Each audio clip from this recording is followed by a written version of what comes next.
Okay, let's get at fractions, finding common multiples. So remember, when we're going to be adding or subtracting, we got to make sure we have our common denominator. And to find common denominator, what we're going to do is we need to find a common multiple that our denominators share. So one of the easier tricks to kind of look at is, just to write out the multiples of each of your denominators. So if I was going to start it with 4, well, 4 times 1 is 4, 4 times 2 is 8, 4 times 3 is 12, 4 times 4 is 16, and 4 times 5 is 20. Then if I list the multiples of 3, I get 3, 6, 9, 12, and I'll stop right there. As you can see that they share a common multiple 12.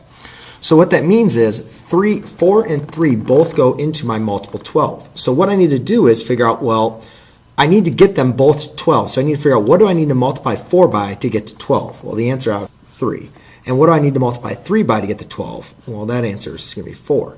Now remember, since we're dealing with fractions, we want to keep these equivalent fractions. So what I'm going to do is, I need to make sure I multiply the numerator and the denominator by 3 and 4. So now what I'll do is, I just simply multiply across. 3 times 3 is going to give me 9, and 3 times 4 is going to be 12. 1 times 4 is going to give me 4, and 3 times 4 is going to give me 12. So now what you guys can see is, now I can simply add up my answer, and what I'll end up getting is 13 over 12. Now, so that's one way to find your equivalent multiple. That's one tip. Another way to look at it is to simply just say, well, what you guys noticed up here is all I did was multiply my one denominator by the other denominator, right? And a lot of times that's going to work. So you can do that for this problem. Let's just skip the chase and let's just multiply by the other multiple, or the other denominator. So I'll multiply this by 6 over 6. In this problem, I'll multiply by 4 over 4.